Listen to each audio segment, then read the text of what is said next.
Good morning, good afternoon, and good evening. Welcome around the globe to Kangen Water Radio, featuring the Kangen Water Health and Information International Call, where we consider, clarify, and often correct the conventional wisdom around Kangen water technology, the different machines, the science behind water types, uses, and benefits, the testing process, the maintenance and cleaning of the machines, and much, much more. We also explore a plethora of other topics as we teach, promote, and discuss the three-pronged approach to health and wellness, hydration, detoxification, and complete macro and micro nutrition. I'm family physician Dr. Lisa Battle Singletary, now retired, now your virtual keto coach, and I will be joined by my co-host and fearless leader, Mr. Terrence Hope, the Magic 6A distributor extraordinaire, and together we bring you the best of both worlds. Ooh, this is call number 429, and we are talking today about color and the effect of color on many things, but particularly I was led, initially I wanted to talk about color and health and be more broad, more general, but I just kept getting taken down the path towards food and appetite. And I guess it's apropos because we've been talking about the stoplight or the traffic light system for evaluating food choices. So this is kind of taking it a little bit, closing the loop a little bit. And so we're going to talk about the effect of the color of the food, not just the categories based on the traffic light of the good foods or great foods being green, foods that maybe you could make a better choice, but they're okay being amber, and the stoplight foods don't even go there. But to have the color of not only the food, but well, we'll talk about other things that other colors that affect our appetite. And then we'll talk about some of the science behind that. So got a lot of great PubMed articles for you. And I've got a couple of really nice practical resources for you. At least they're pretty, but they're practical too. So let us jump. I'm assuming I'm up first. So let us go to the screen. Let's see, where's my Google? Hopefully you can see my screen sharing there. And we've got some articles. The first article, this is really what took me from talking about color or the effect of color in general on health to really food. And this is on from pubmed.gov. And I Googled, or I searched different things: color and emotions, color and health, color and psychology. And this article came up that really piqued my interest. So it's called Color-Induced Aroma Illusion. I like illusions, optical illusions. And so what happens to your sense of smell? We know your sense of taste is connected to your sense of smell, but what happens to your perception of smell or taste when the color changes? And let me show you what they did. This was towards cooked rice. So let's see, I got a picture of what they did to the rice. Stand by. Okay, can you imagine that these different rices might smell different or taste different, or even some of them make you more satiated. And they looked at all of these things, not just the perception, but they looked at a lot of things. They had to do this long questionnaire, how willing they were to eat it, so how appetizing it looked. And let's go back to the study itself. And this particular study does have a free full text. So I pulled that up. So I could read not only their summary of the study, but I could read how they did it. I could read the questions that they asked the people. They asked about what flavors they might taste, like cilantro, cloves, onion, garlic, red peppers, spinach, etc. And some people actually tasted those things based on the color of the rice, but they also asked emotional things like adventurous, daring, eager, energetic, good, pleasant. So they really, dug in, and then they computerized all these responses to find out what was the effect of color. And they definitely found that the color gave them this anticipatory or this expectation about what they're getting ready to experience. And that is important scientifically, because we've got something called, let me just skip over to that article, the cephalic phase of digestion. Cephalic means head. And so what you see on your plate, or even thinking about food, what you see on the TV, right?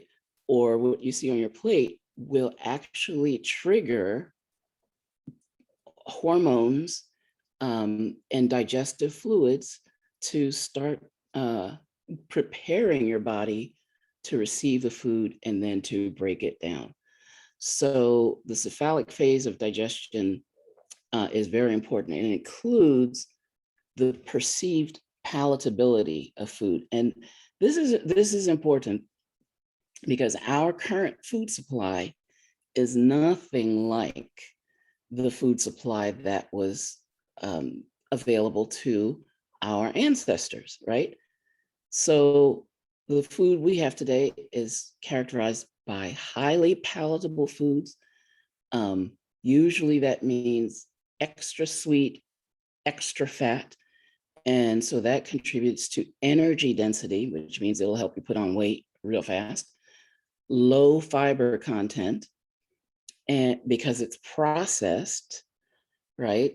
So, and with our lifestyles, we eat these foods very quickly, going through the drive-through, or, at a time, a block of time at the lunch table at the cafeteria. I think probably even less now time in these days when so many other factors have had to be taken into consideration. So this cephalic phase response. So the other studies I had were just individual studies, but this is actually a review of multiple studies looking at not only the cephalic phase response of immediately what's happening to the food or to your sensation of the food, but also longer term, like the way the food looks, does that affect how long you stay satisfied or how quickly you get satisfied? So a lot of interesting studies are being done. So back to color, I also looked at another study where they looked at the color of hot soup. Now, this study was so interesting because they didn't just look at what happened before and during eating, during the process of eating, and how color affected that, but they actually attached a temperature probe to the toe and measured the temperature 10, here it is, 10 minutes after and 60 minutes after ingestion. And the color of the soup, so they modified the soup to be yellow or blue or white. The color of the soup affected the temperature of the person. So it wasn't just a psychological change in the body. There was actually a physiological change that they could detect based on the color of the food. I just thought that was amazing. But our bodies are amazing, right? And that also got me thinking. I haven't pulled up any studies on this, but that got me thinking about the effect of color blindness on appetite, satiety, etc. So this was another review of studies on perception of food and how it influences, like I said, the pleasure of eating and satiety, and how satisfied they are after eating. So I found this article, and it kind of encapsulates a lot of the research, but in a really practical way. So I'm just going to read a little bit about it because it has some practical suggestions in here. Okay. Let me drop that down a second. So color plays an extremely important role in the everyday lives of humans.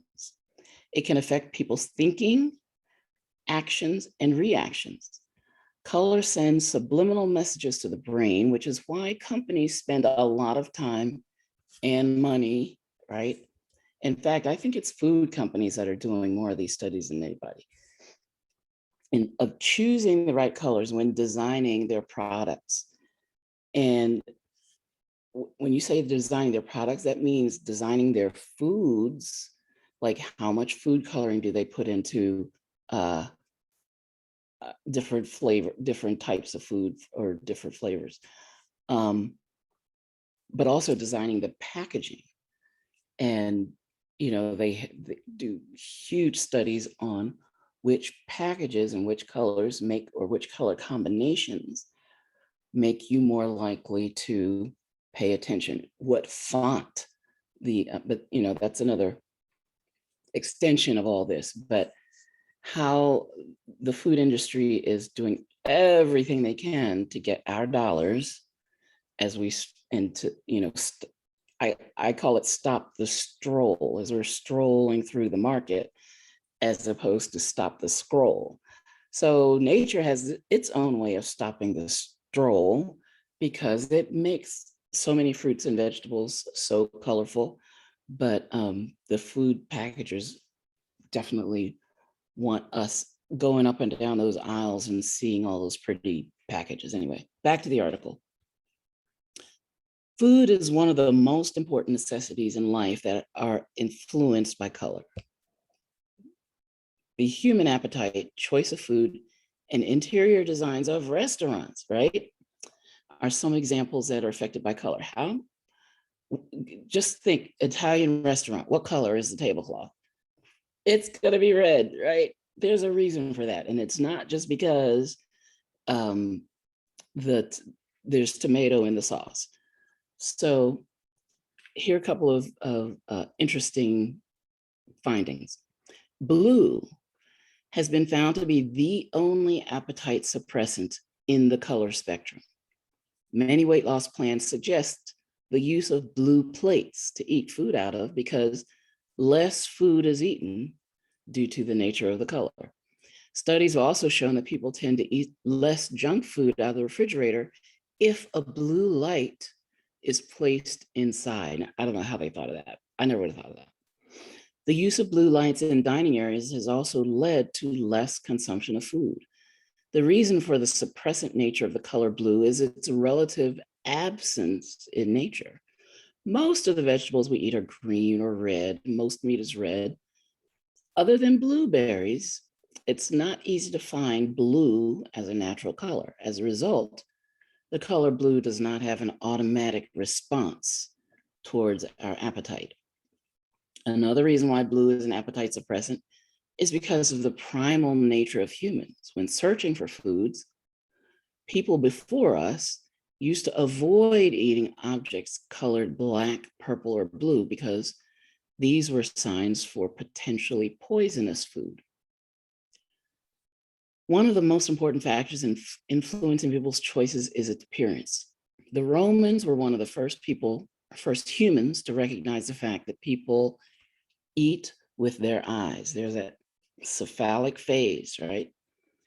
It has been found that 80% of all impressions are made by one's eyesight. Hence, color has a great impact on the appeal of different foods. When a person sees food, neurons are immediately set off in the hypothalamus, which is the beginning of a long chain of hormonal response in the human body. So this article, I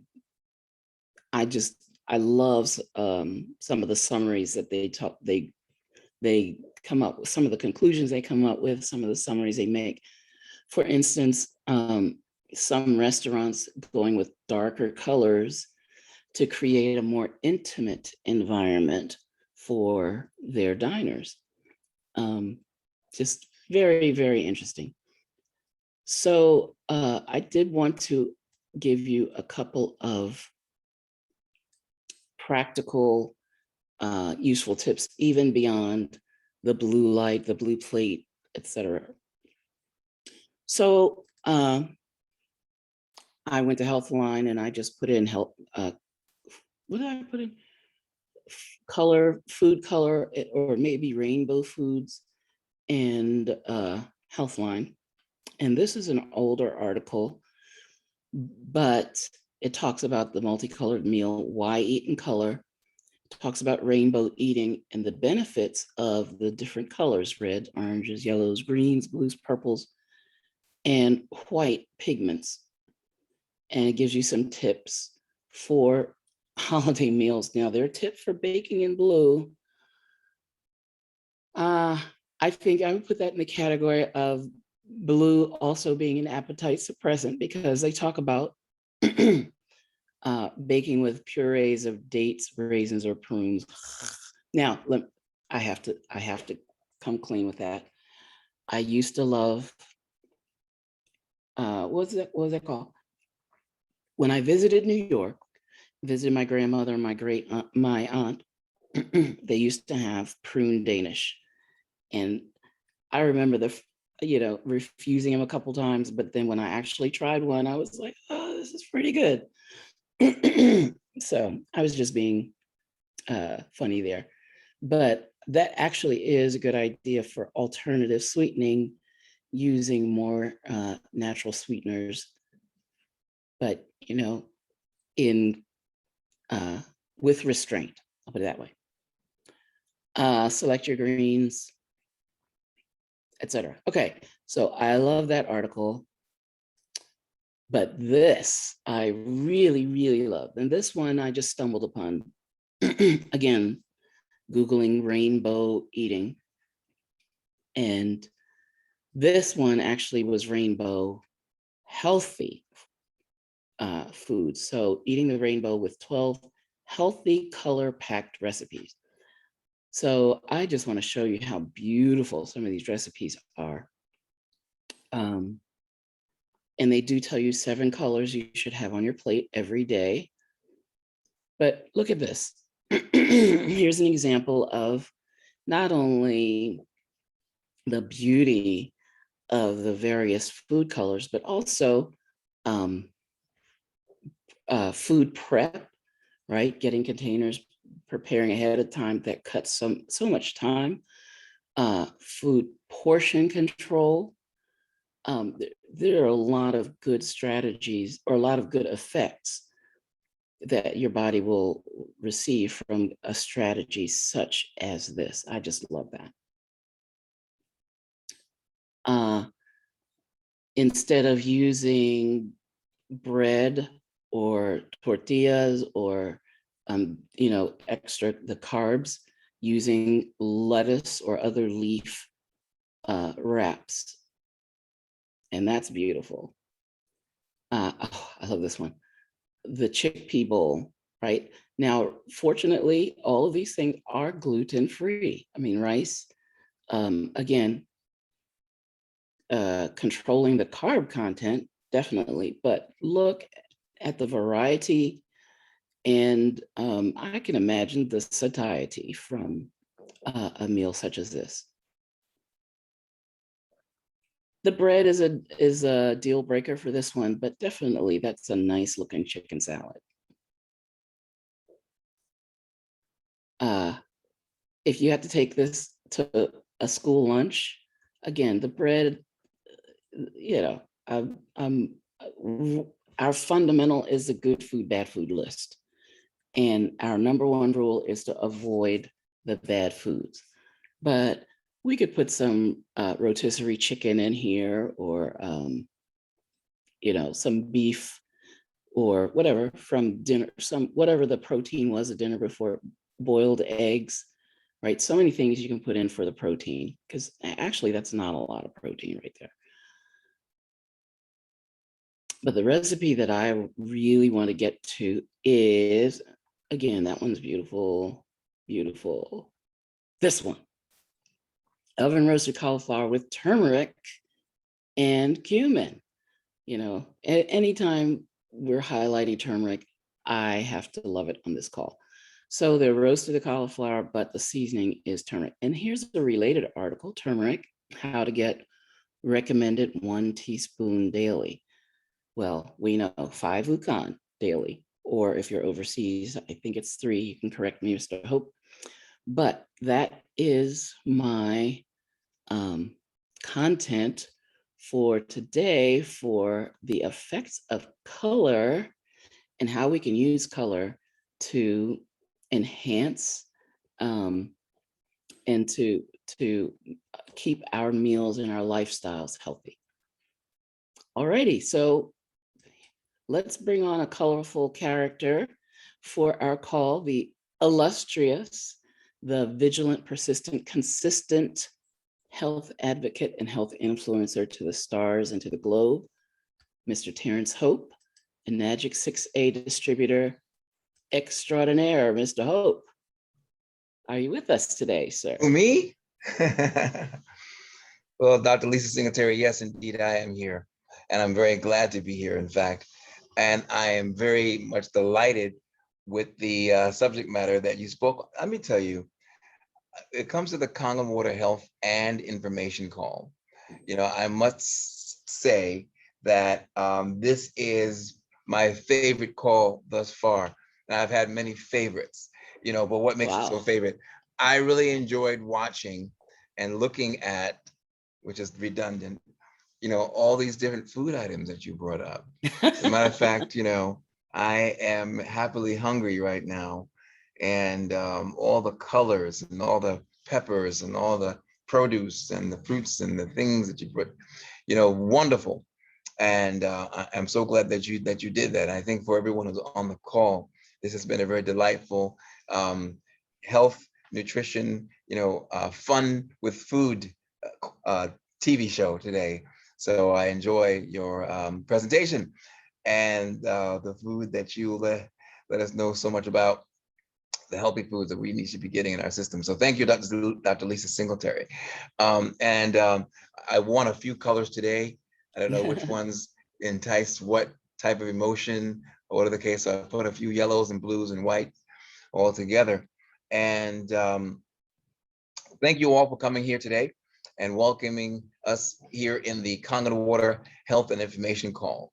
Here on the Kangen Water Health and Information Call, we look to bring you the full information about what Kangen water is, how it works within the body, how to use it properly to get the outcomes you're looking for health-wise. And we want to make sure that you have full nutrition, because Kangen water is the best water in the world, but you have to eat. Yeah. Man and women does not live by water alone, so I hear. So we have to make sure you get full nutrition. And Dr. Singletary today, of course, is going over nutrition, the colors, what entices us, what draws us to food, how that affects us emotionally, and maybe how that might even affect us health-wise, But we know that there are many colors of food and many things that are nutritious for us. And so we're glad that Dr. Lisa Singletary brought that information. Dr. Lisa Singletary is a board-certified physician in the United States. She has now loaned her time to health and nutrition, so people have a very thorough understanding of their bodies, how their body works, the functions of the organs, mechanisms of disease, and how we might approach those disease issues with proper hydration, nutrition, and detoxification. So Dr. Lisa Singletary, I'm very thankful for your presence, and we are all fortunate that you are here with us. Yes? So thank you, Dr. Lisa Singletary. I am Terrence Pope, an expert on the Kangen water machines and their health benefits. And I'm going to go over an expose of what our Kangen water machines are, how they work within the body, and how to actually use the water properly for your health benefits. Of course, I didn't turn my cell phone off. So what can I do about that? I don't know. So we begin today at the beginning, as I open up my PowerPoint presentation with all the fanfare and glitter of the sounds in the background, talking about Kangen water. So here are my slides, and here we go. 1, 2, 3, 4, 5, go. And share. Awesomeness. So in a few moments, you might see my Kangen water presentation slides, and they'll pop up on your screen so we can all share together. So we're going to talk today about nutrition and as well the Kangen water machines. Yeah, Enagic is the name of our Kangen water company, and the Kangen water machines are the brand name of our units. The motto of Enagic is change your water, change your life. So what is Kangen water? You have often heard about Kangen water being referred to as an alkaline water. And Kangen water does have an alkaline pH. However, alkalinity is not the function of the water. In our machines, alkalinity is a measuring tool of the antioxidant ions or molecular structures that are in the water produced when electricity hits water. Yeah. So Kangen water is an electrolyzed reduced water by science definition, electrolyzed reduced water. So what is electrolyzed reduced water? ERW is a water produced in a process known as electrolysis. And that's a process where electricity comes in direct contact with water. So when electricity hits water, the process is known as electrolysis, and the outcome is electrolyzed reduced water. This is a water that has an antioxidant effect. Yeah. So we need to detox the body so it can be healthy. This is the function of what Kangen water is. Yeah. So here's an example of one of our machines, the Kangen water SD501. It has been our flagship unit for the past 17 years, almost 18 years. It's a 7-plate electrolyzer, which means there are 7 metal plates on the electrolysis chamber. Yeah. The more metal plates you have in the chamber, the more surface area for the antioxidant elements in the water to rest upon. And when you drink it, you allow your body is able to remove toxicity that way. Yeah.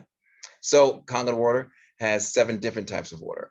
We've got 2 waters for detoxification, strong acid water for surfaces, and strong Kangen water. Strong acid water in medical terms is known as a hypochlorous acid. Hypochlorous acid will kill E. coli, mold, viruses, bacteria on surfaces.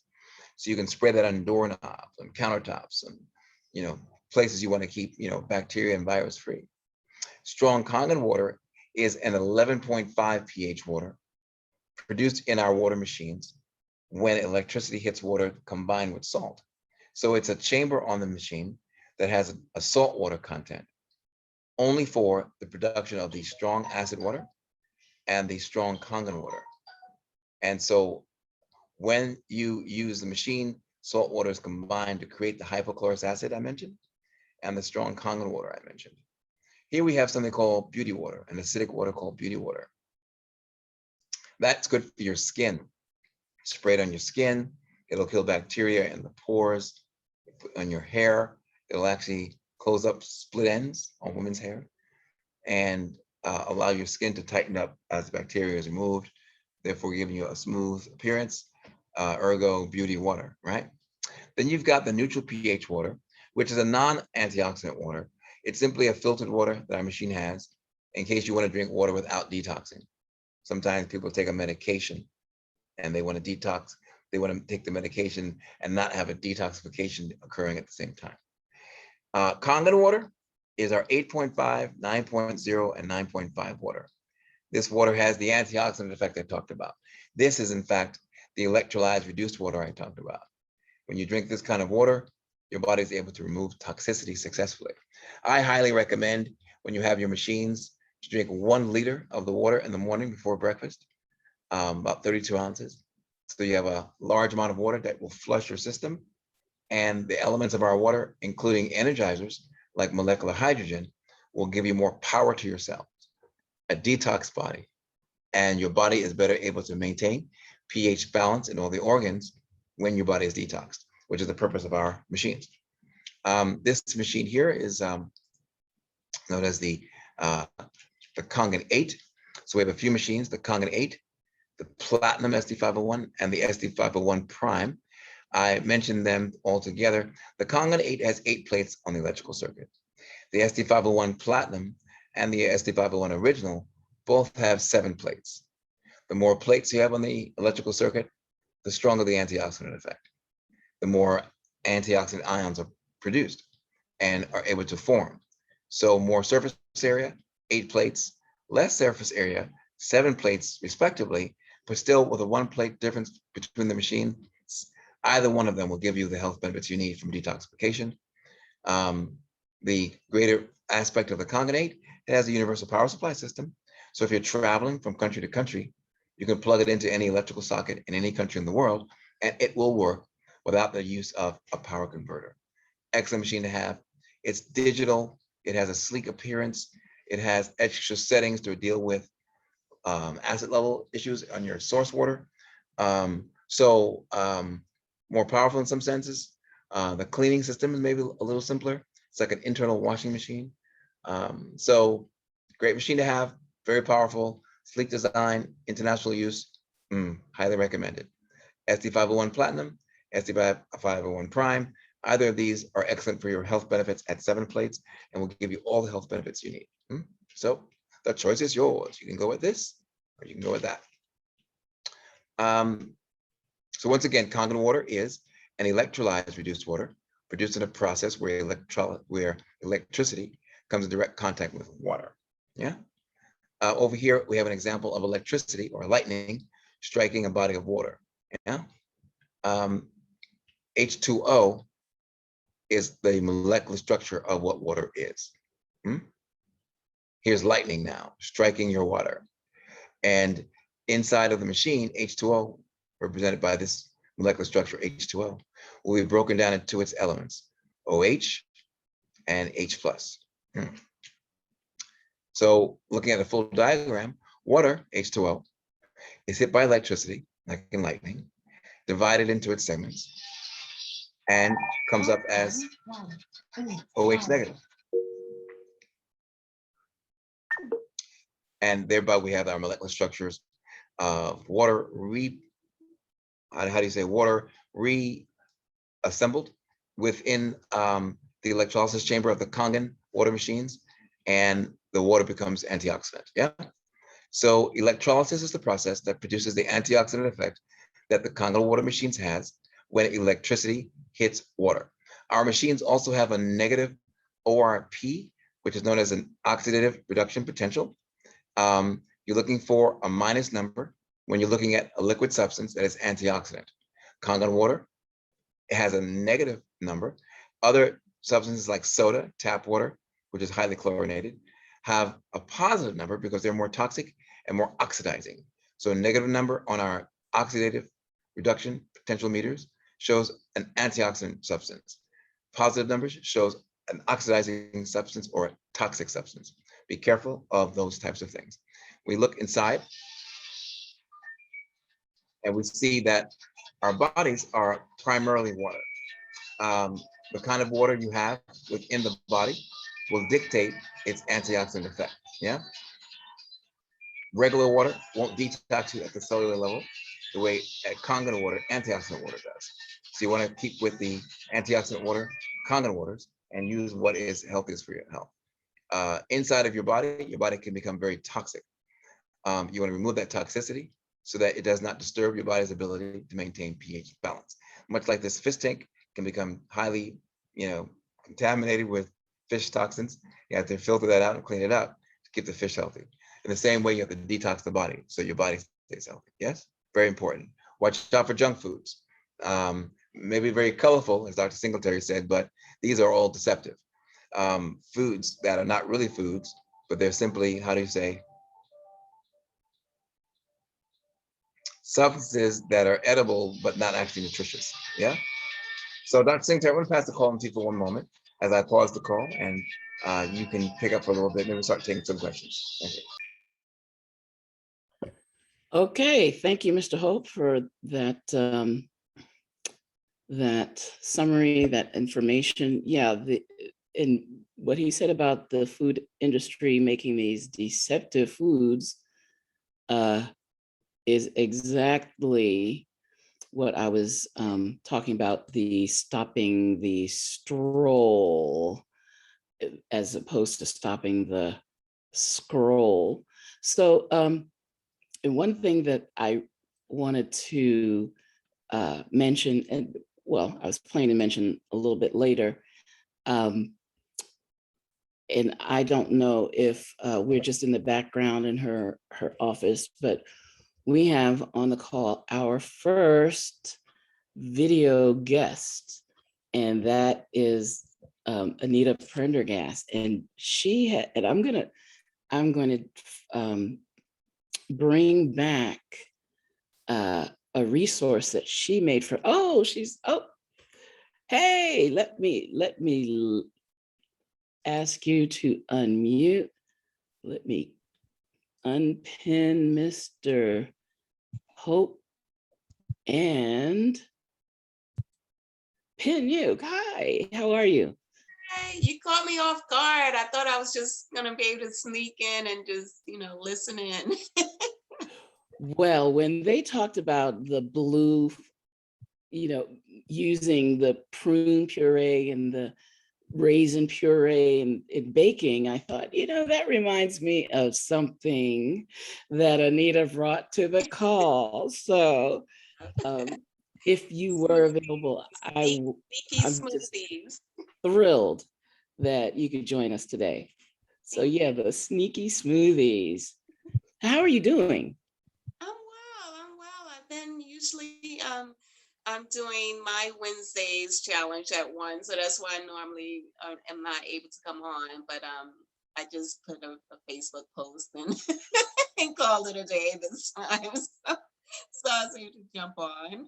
She's here. Well, thank you so much for joining us and for being such a resource for us.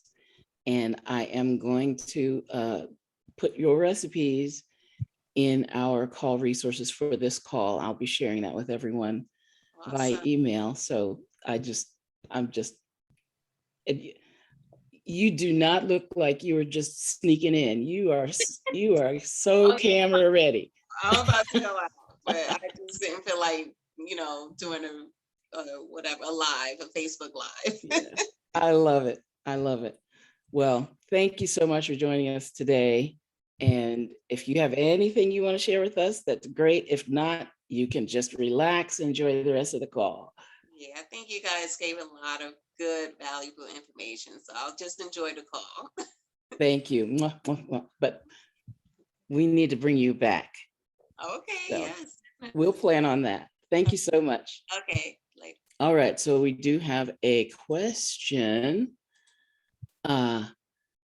Juanita has her hand raised from the Great Pacific Northwest. Good morning. Welcome to the call.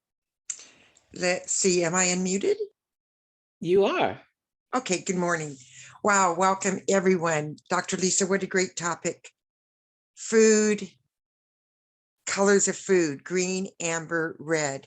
I mean, my very first thought was green, red, the bright colors.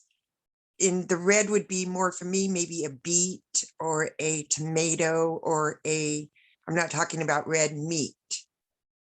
But I love the analogy that you made about the colors, because when you showed those rices, my heart went to the very first one, which was the Mexican rice, right? Because that's my culture. Well, this is the thing. I mean, all of those rices were just plain. They put color in them. They that was put food it. color. But they asked people, what do you taste? What do you smell? And it tricked them to have, because of the color, it tricked them. But yeah, those colors, the red, amber, and green, were the traffic light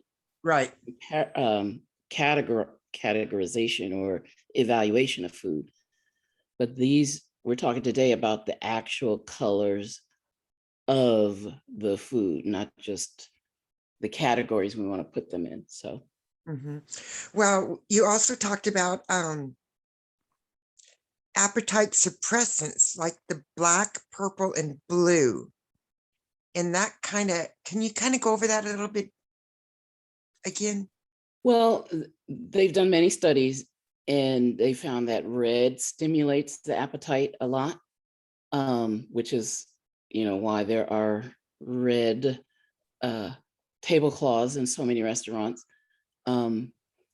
But that the color blue, that we're hardwired basically to avoid foods that are those dark colors, because so many things in nature are poisonous that are those dark colors. So there's something innately wired into us to take pause when we're presented with foods of that color. Now, do we get over it? Of course, and are there dark colored foods that are not only delicious, but healthy?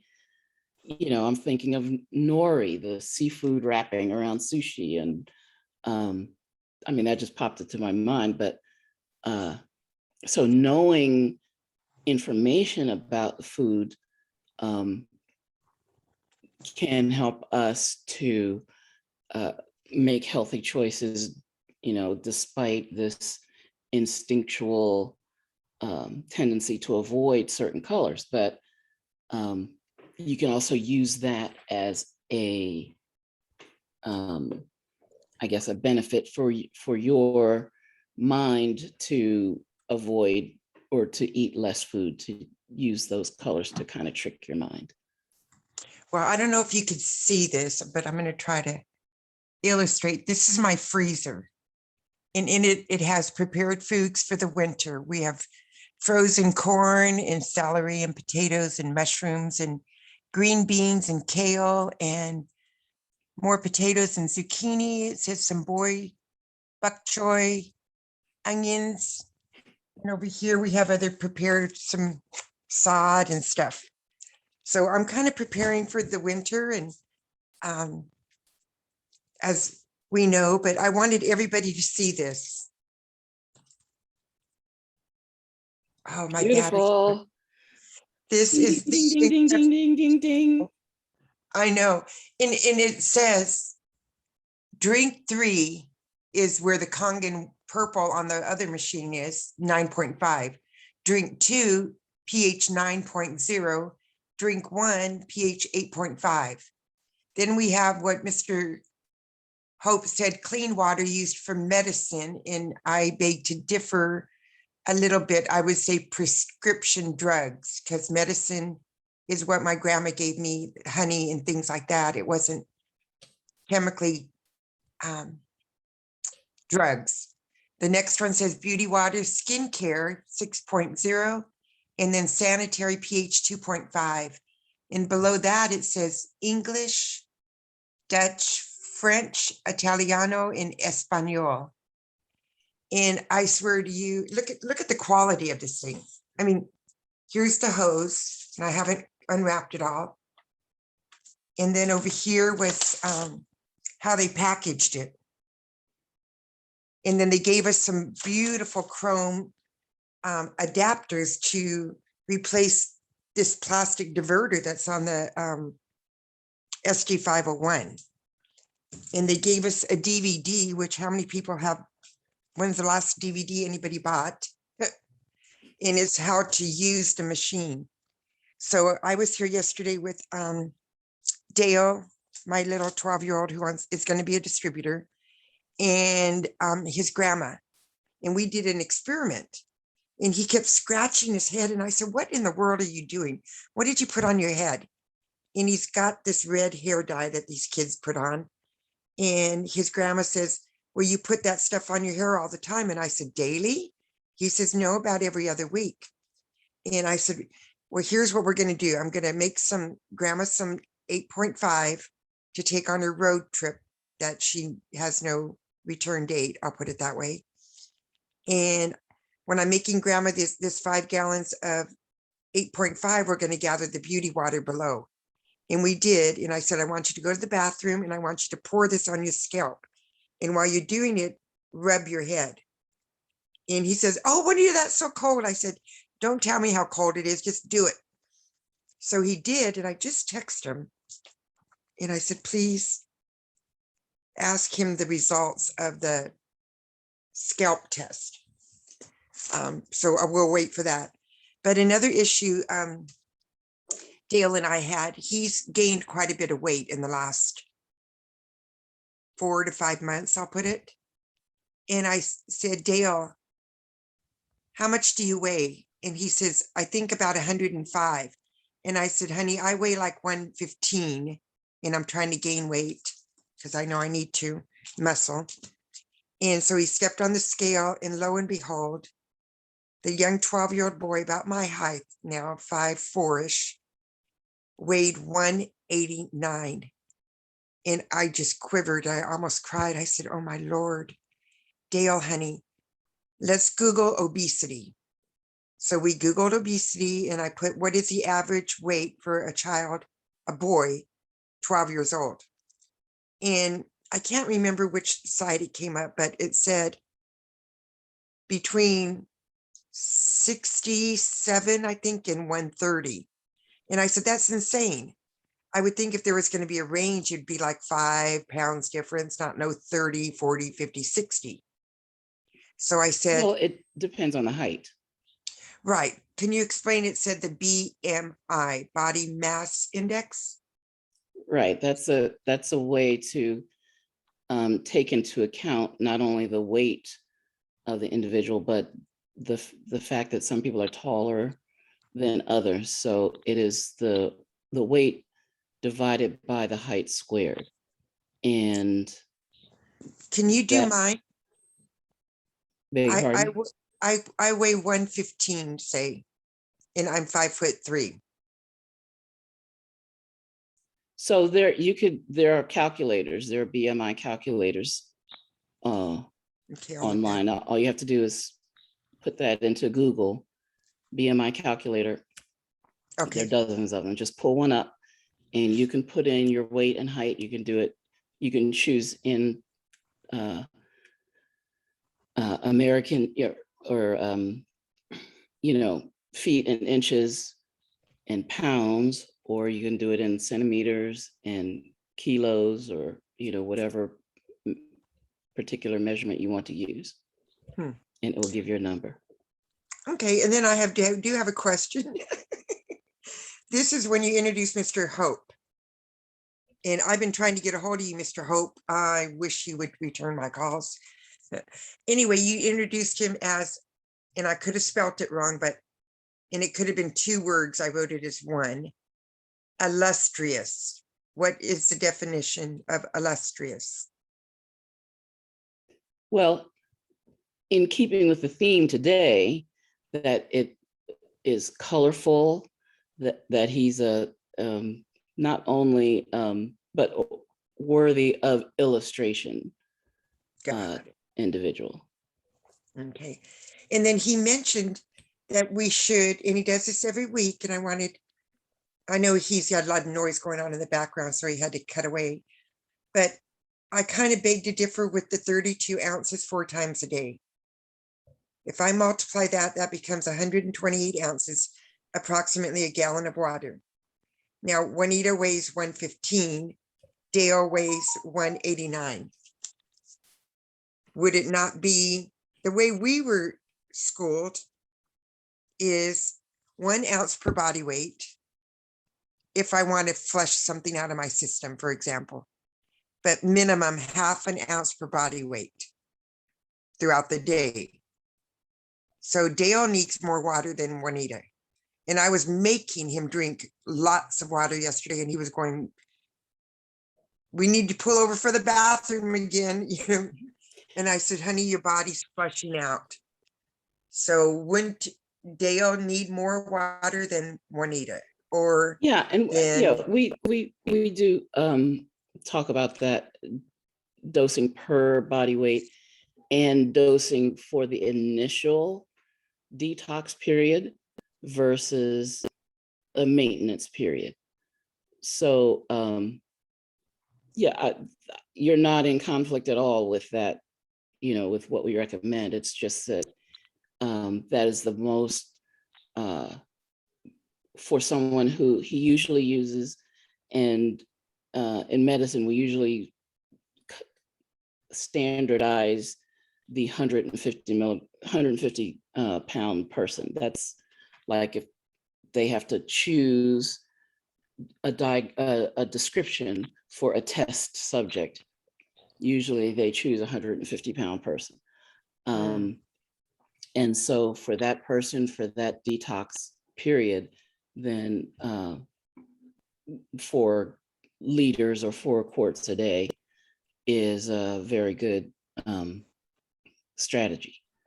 And most people who are, some people who are in this family, but most people who are not in this family do not get even half of their necessary hydration for maintenance per day. So that's something he really stresses for new people, for people who are just starting the program. And I'm thinking about my and friend. hold on, take a look at the comments. Can you see the chat? Anita has put in come up chat more. The BMI. So for 5'2", 115, BMI is 21%.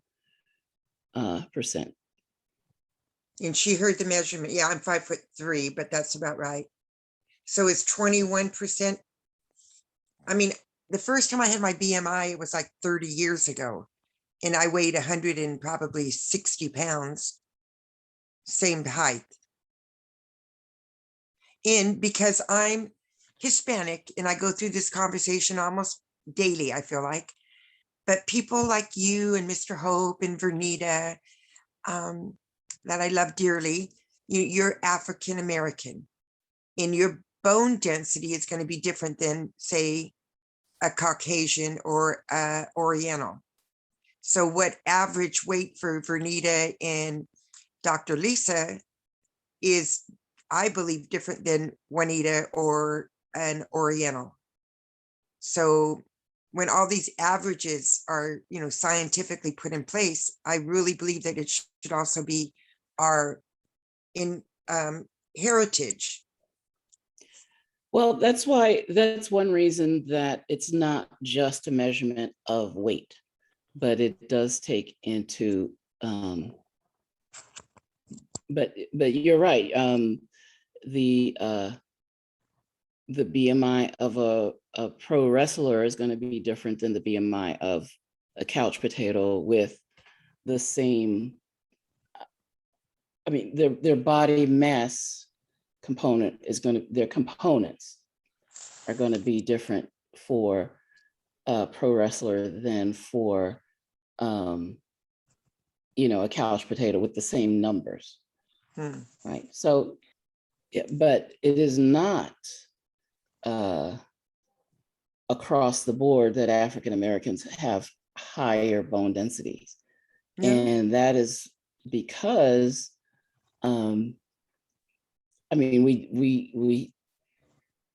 we did hear that at some point, but they didn't take into account the effect of vitamin D. And that because of melanin, very often we are deficient in vitamin D if we're not getting enough sunlight. And so,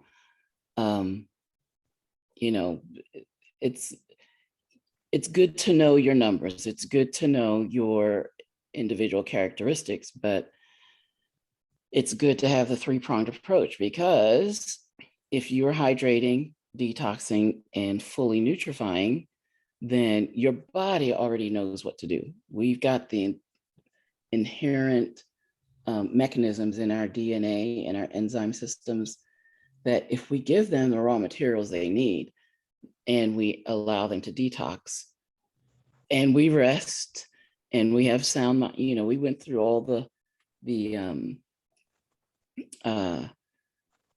different facets when we still keep it the three-pronged approach, but that is a simplification of what it takes for optimal health. And that's why we go through so many topics on this call.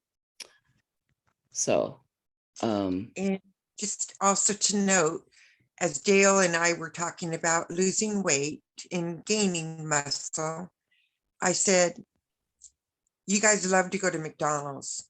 And I said, you're really hurting yourself, young man.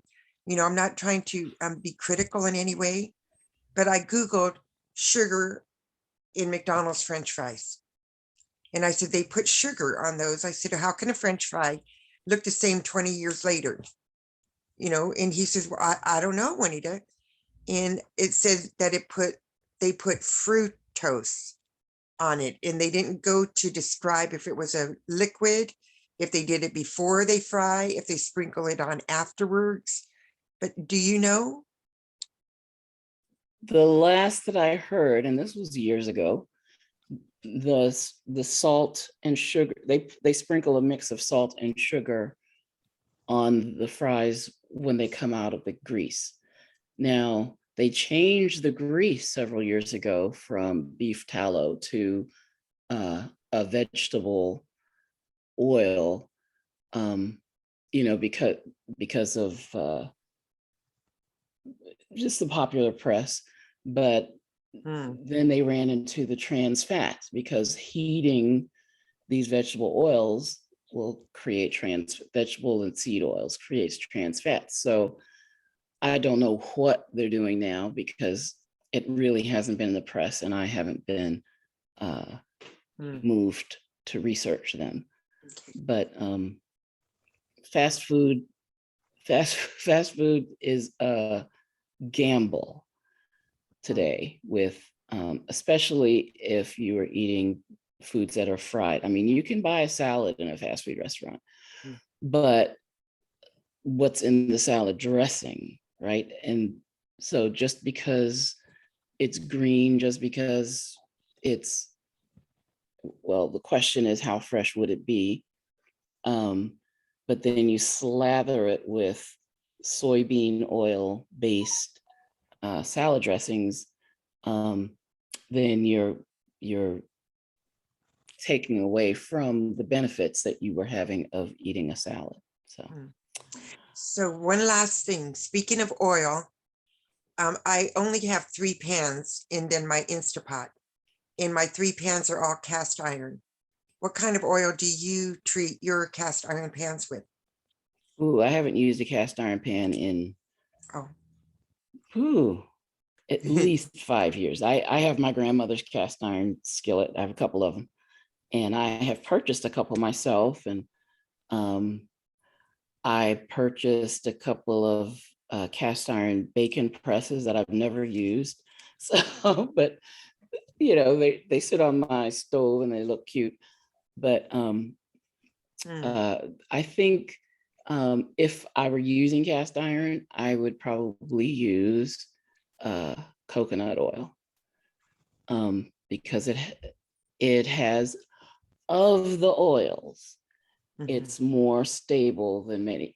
The problem with oils, even olive oil, right? I love olive oil as far as its potential health benefits, but once any oil is exposed to air, it starts to oxidize and it starts to turn rancid and it starts to build up compounds that are cancer promoting. So I would say if you're in Italy, you know, you could trust the olive oil on the shelf, or if you have an olive tree in your backyard and you're squeezing oil, then you know, olive oil supremo. But once it's been in a jar, once it's been squeezed, which is what exposes it to oxygen, and then jarred and on a shelf for weeks and months on end, even if you put it in your refrigerator, that process of oxidation is ongoing. I do wonder, and I haven't tested this, and I don't know who would test this, but I do wonder about the oils when they put like cloves of garlic in at the time they bottle it, that maybe, and like I said, I don't know, this is wishful thinking really, but maybe the antioxidant power in the garlic will help to protect the oil. But even under those circumstances, I would consider it a very, very short shelf life. So, but coconut oil, it is an oil and it does turn rancid, and it depends on how much it's processed. It depends on, you know, whether it's the solid or the liquid, and, you know, which is more refined. Refined. Right. We want it as close to the coconut as possible, but that is one of the most shelf stable oils as far as oxidation. So if I needed to choose one, I would not use cast iron. I would not treat my cast iron with butter. Like normally I would use butter instead of oil if I were, you know, scrambling eggs or sauteing something, but if I were using the cast iron, I would use, I think, coconut oil, maybe lard, but not. My grandma swore by it. She had a cast iron tortilla, the round one to make the tortillas, and we always had a tub of lard, that little blue big. It was actually a big tub when we were grandmas. So, you know, when people say, well, don't use this, don't use that. Well, you know, if I was talking to someone Asian, maybe they'd give me a different answer.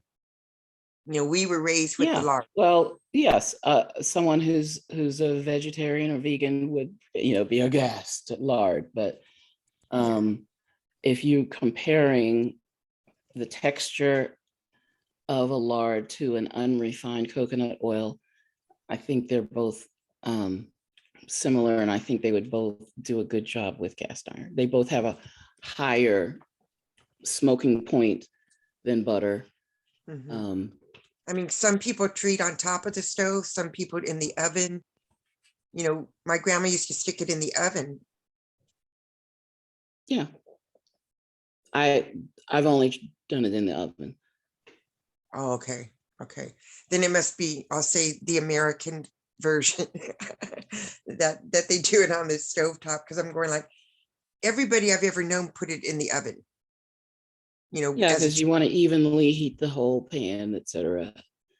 I mean, that just makes sense to me, is to do in the oven. You don't want, I mean, on top of the stove, you can have hot spots and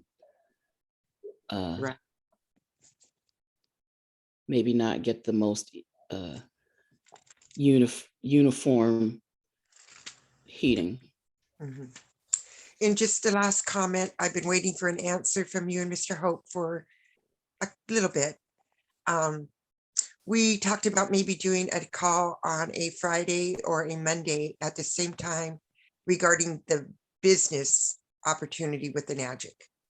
Oh, yeah, we Well, talked I don't about doing think a we need to business have a call, different but we didn't actually day. give a scheduled day. Correct. You know, if you want to do that, I we was can. actually going to ask Mr. Hope if he wanted to do Saturday. You know, it doesn't have to be a separate day, but the possibilities Saturday, are yeah, Saturday's endless. a pretty big health call. You know, maybe I can add a segment at the end of the call as we go over the health topics. Just kind of go 1, 2, and 3. I could do a summary at the end of the Saturday calls on the Well, I'm business. trying to get about a dozen people together to have a pretty thorough. I mean, people need money more than they need a color chart for the vegetables. Watch your mouth. I'll put it that way. So, I think it's because the people need money more than need their health. I was like, where's Juanita going with this one?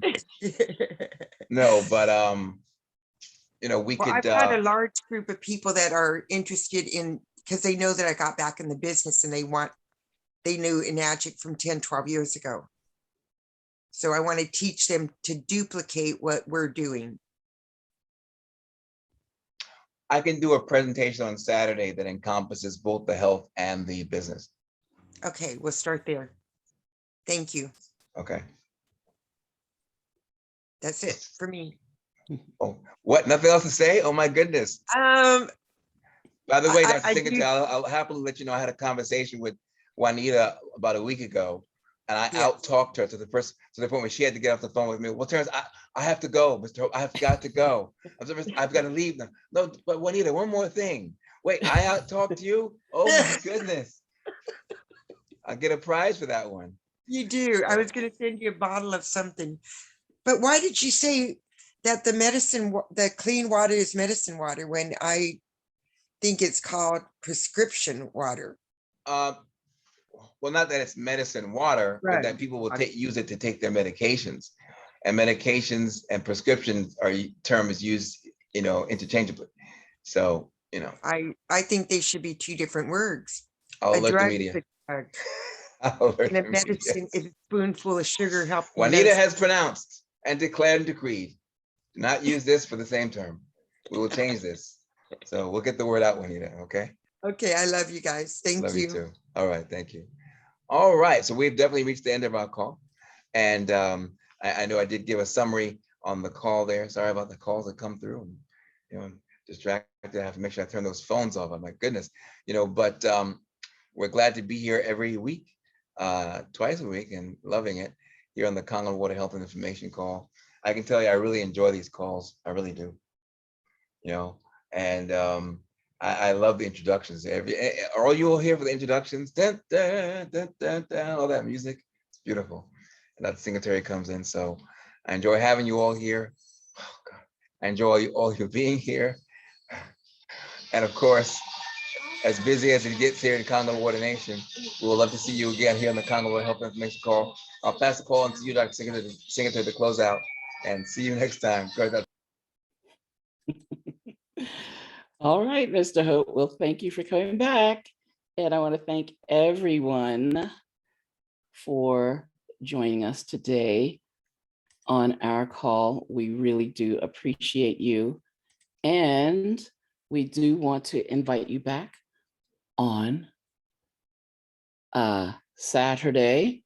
So we're here Wednesdays and Saturdays, 1 p.m. Eastern, 6 p.m. UK, 9 p.m. Dubai. Soon to change, right?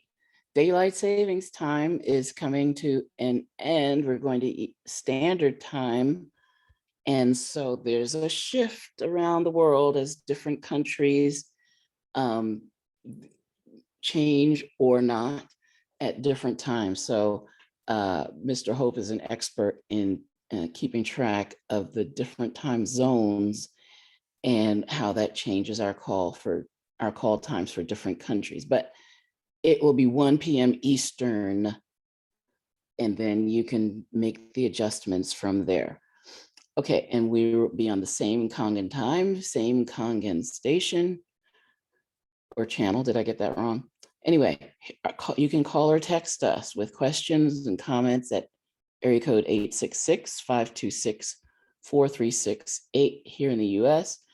Overseas, you can use our UK line +44 0800 086 9793. That's +44 country code 0800 086 9793. In the United Arab Emirates, that's country code plus 971 08 000 018 589. You can email us at kwnation7@gmail.com. That's KWNation, the number 7@gmail.com.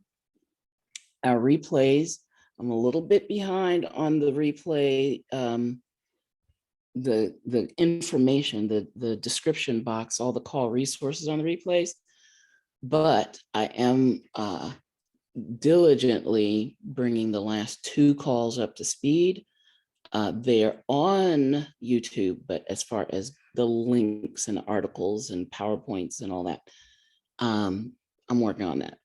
So, but go to YouTube and search Kangen Water Radio, and you will see all of our video calls that are on YouTube. We've got 50 now, maybe today makes 51 different YouTube videos in our playlist, which is very exciting. But also, when you go into the description box, you can get the call topics log, which gives you one-click access to all 429 calls that we have in our archive. So we just invite you to use the YouTube replay as a resource for you, not just for the individual call and articles, but for we have call resources there that are useful for all time, including the 12 bad foods video, the good food, bad food list, the video about from Dr. Vikas Sukadni about the energy needs and what is the title? Oh, I shouldn't have done that. But about cancer and about using the Warburg effect and reversing the Warburg effect. Just so many things there in our call resources. So you go to YouTube, search Kangen Water Radio, check the description box, like us, please subscribe. That really is going to be helping us as we grow our community. If you do not get an email from me, then we need your email address. So email us at kwnations7@gmail.com. And we would just love to be able to add you to our notification list and our different websites around the globe.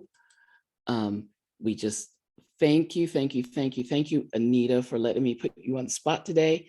And look for her sneaky smoothies recipes in our call resources for this call.